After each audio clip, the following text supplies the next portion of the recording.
What if I told you that a single Netflix documentary exposed a fraud so massive it reaches into every elite university in America? What if the celebrity parents who went to prison were just the tip of an iceberg that goes deeper than anyone imagined? Operation Varsity Blues didn't just reveal a college admissions scandal, it exposed an entire shadow industry built on lies, corruption, and the desperate lengths wealthy families will go to secure their children's future. When Netflix released Operation Varsity Blues, the college admissions scandal, audiences thought they were watching a story about entitled celebrities buying their kids' way into college.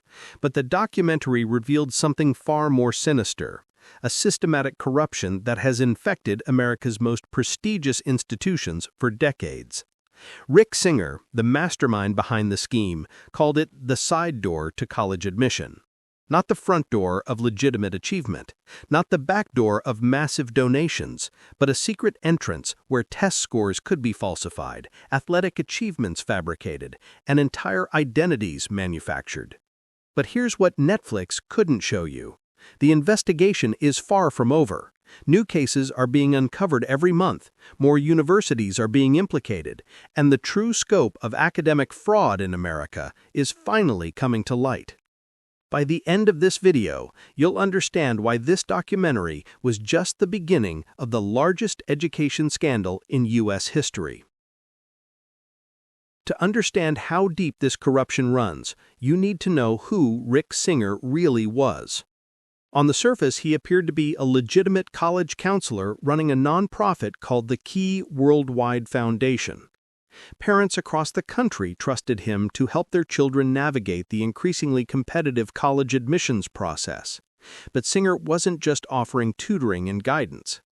He was running what federal prosecutors called the largest college admissions scam ever prosecuted in the United States. Between 2011 and 2019, he facilitated over $25 million in bribes, helping wealthy families secure admission to schools like Yale, Stanford, USC, and UCLA. What made Singer's operation so effective wasn't just the money involved. It was the sophistication of his methods and his deep understanding of the weaknesses in the college admissions system. Singer identified three key vulnerabilities that he could exploit. First, standardized testing centers often had minimal security and could be compromised with the right connections. Second, college athletic programs had significant autonomy in recruiting decisions and limited oversight. Third, university administrators were often more focused on maintaining relationships with donors than investigating suspicious applications. Using these vulnerabilities, Singer developed what he called his side door system, promising parents a guaranteed path to elite university admission for their children. Before we dive into the shocking details of how this system worked, make sure you're subscribed to Tomorrow's Secrets. We investigate corruption and cover-ups that the mainstream media won't touch. And trust me, what you're about to hear will change how you see American higher education forever. Rick Singer's operation had two main components: test score manipulation and fake athletic recruitment. Both were designed to exploit specific weaknesses in the college admissions process. For test score manipulation, Singer worked with corrupt testing administrators in Houston, Texas, and West Hollywood, California. Students would fly to these locations to take their SAT or ACT exams under the supervision of administrators who had been bribed to allow cheating. The methods were surprisingly simple but devastatingly effective. Test administrators would correct wrong answers after students finished their exams, provide answers during the test, or allow students unlimited time to complete sections. In some cases, Singer hired professional test takers to impersonate students entirely. The fake athletic recruitment scheme was even more elaborate. Singer would identify sports programs at target universities where coaches had significant autonomy in recruiting decisions. He would then bribe these coaches to designate his clients as recruited athletes, even though most had never seriously played the sport. To support these fake recruitments, Singer's team would create elaborate deceptions. They would Photoshop students' faces onto bodies of actual athletes, fabricate athletic achievements and statistics, and even stage fake athletic photos using professional photographers and equipment. But perhaps most shocking was how easily universities accepted these fabrications. In many cases, admissions committees never verified athletic claims or contacted the supposed coaches who had recruited these students. When the FBI announced arrests in March 2019, the celebrity names dominated headlines.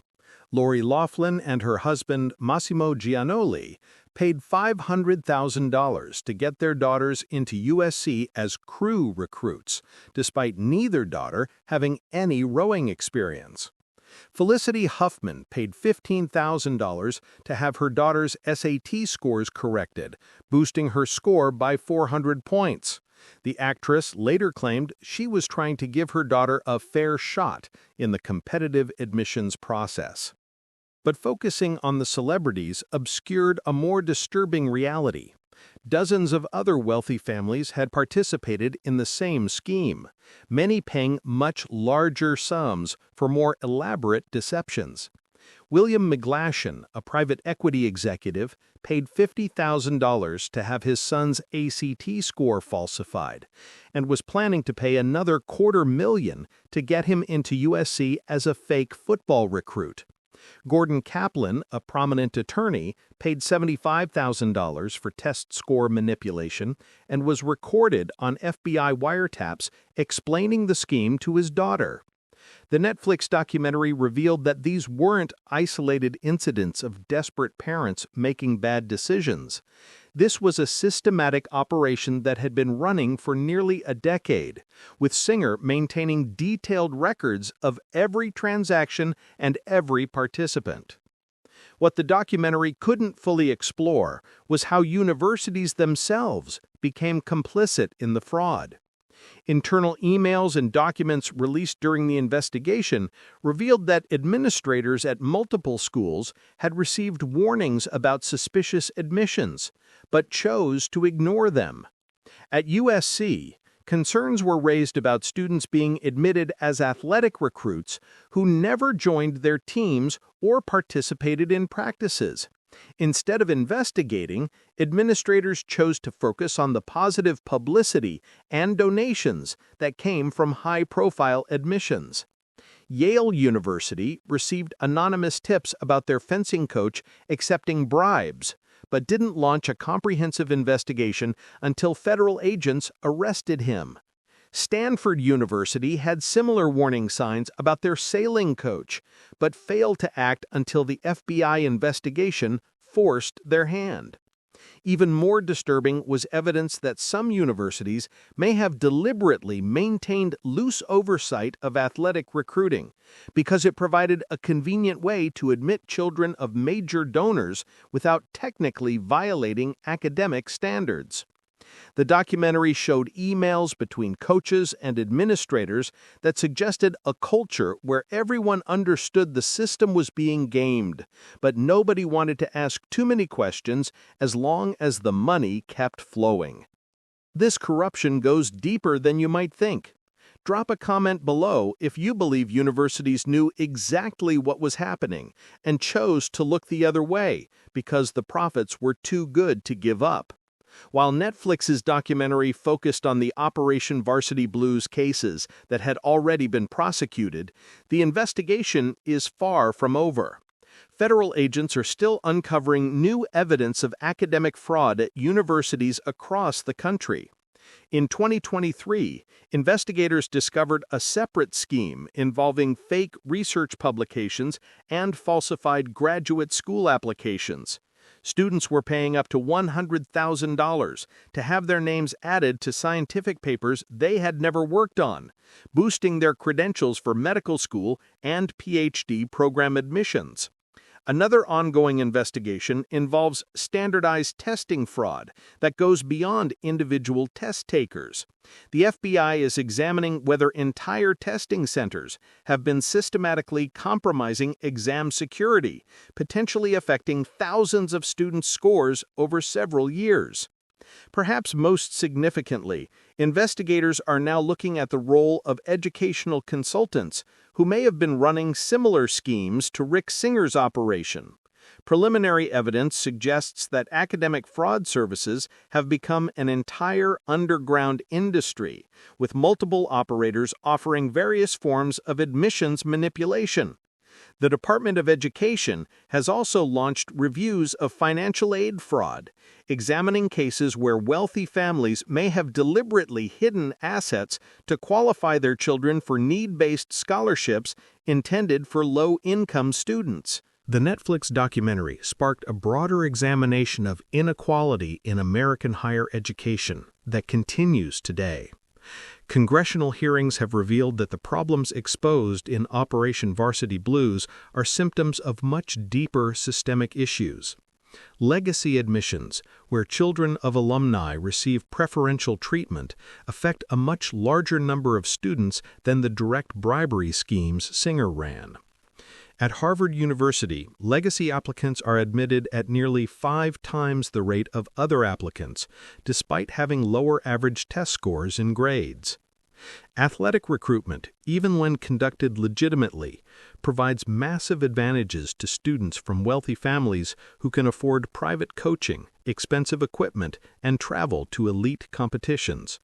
Sports like crew, sailing, and equestrian that feature prominently in college recruiting are virtually inaccessible to students from working-class backgrounds. The documentary also highlighted how standardized testing, even without direct fraud, systematically favors students whose families can afford expensive test preparation services. The average score difference between high-income and low-income students has grown significantly over the past 2 decades. These revelations have prompted calls for comprehensive reform of college admissions processes, but progress has been slow. Universities are reluctant to change systems that have historically benefited their major donors and alumni. We're about to reveal the most shocking discovery that came after the Netflix documentary aired, so make sure you're subscribed, because this investigation uncovered something that makes the original scandal look small by comparison. Here's what Netflix couldn't show you because it's still being investigated. Operation Varsity Blues was just one piece of a massive academic fraud ecosystem that reaches into virtually every aspect of American higher education. Following the documentary's release, whistleblowers from multiple universities came forward with evidence of grade manipulation, research fraud, and systematic admission of unqualified students whose families made large donations. These revelations suggest that the culture of corruption runs much deeper than individual schemes like Singer's operation. At several major universities, investigators found evidence that entire departments had been admitting students who couldn't meet basic academic requirements in exchange for donations to specific programs. In some cases, students were admitted with SAT scores hundreds of points below the university's stated minimums. Research fraud has become particularly widespread, with students paying to have their names added to academic papers, falsifying laboratory results, and even hiring ghostwriters to complete their thesis projects. The pressure to maintain high graduation rates has led some institutions to systematically lower academic standards rather than fail students who aren't meeting requirements. Perhaps most disturbing is evidence that student debt forgiveness programs have been exploited by wealthy families who temporarily transfer assets to qualify for income-based repayment plans, then reclaim their wealth after receiving loan forgiveness. Despite all the evidence uncovered by Netflix's Operation Varsity Blues documentary and subsequent investigations, many institutions are still resisting transparency and accountability. Universities have spent millions on legal fees fighting Freedom of Information Act requests that would reveal the full extent of preferential admissions practices. Some schools have made cosmetic changes to their admissions processes while maintaining the underlying systems that enable fraud and corruption. They've hired compliance officers and implemented new policies, but critics argue these measures are designed more for public relations than meaningful reform. The testing industry has also been slow to implement security improvements. Despite clear evidence that test centers can be compromised, many locations still lack basic security measures, like photo identification verification or proctoring protocols that would prevent impersonation. Most troubling is evidence that some educational consultants who worked with Rick Singer have simply started new businesses offering similar services under different names. The demand for admissions advantages remains high among wealthy families, and the industry has adapted rather than disappeared. Netflix's Operation Varsity Blues documentary did more than expose a single fraud scheme. It revealed fundamental problems with how American higher education operates and who it truly serves. The investigation sparked by the documentary has led to dozens of additional arrests, millions of dollars in fines and restitution, and ongoing criminal cases against university administrators, coaches, and educational consultants. But the deeper impact has been on public trust in higher education institutions. Surveys conducted after the documentary's release show that Americans' confidence in college admissions fairness has reached historic lows. Prospective students and parents are increasingly questioning whether the system can be trusted to evaluate applicants fairly. The documentary also highlighted the enormous pressure that college admissions competition places on families and students. Mental health professionals report increased rates of anxiety and depression among high school students, partly driven by the perception that college admission determines their entire future. Some positive changes have emerged from this crisis. Several universities have made standardized test scores optional, expanded need-based financial aid, and increased transparency in their admissions processes. But critics argue these changes don't address the fundamental inequality that makes fraud schemes attractive in the first place. What do you think about the academic fraud revealed in Netflix's documentary? Do you believe universities are serious about reform, or are they just implementing cosmetic changes while protecting the systems that benefit their wealthiest donors? Share your thoughts in the comments below. And if this investigation opened your eyes to the corruption in American higher education, hit that subscribe button and ring the notification bell. Next week, we're diving into another Netflix documentary that exposed institutional corruption, revealing how streaming platforms are becoming the primary source for investigative journalism that traditional media won't touch. Until then, remember that the most prestigious institutions often have the most to hide. Question everything, especially when someone tells you the system is fair. The truth is always more corrupt than the official story.